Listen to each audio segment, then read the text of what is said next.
In our daily life and in the world of business, we continuously run into transactions involving selling and buying, and the transaction is between two parties, sellers and consumers.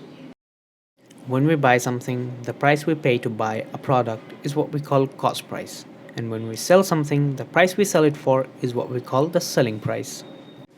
So, when do we profit or when do we incur a loss? Suppose you bought a pen. If you sell it for less than the cost price, which is 10 taka, you will incur a loss. And if you sell it more than the cost price, of course you will make a profit. Let's say you sold it for 15 taka, which is your selling price, and your cost price is 10 taka. So you will make a profit, and the amount will be selling price minus the cost price, which is 15 taka minus 10 taka, which would equal to 5 taka.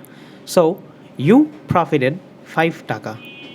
Again, let's say if you sold it for 7 taka, you'll be making a loss. The amount will be selling price minus cost price, which is 7 minus 10.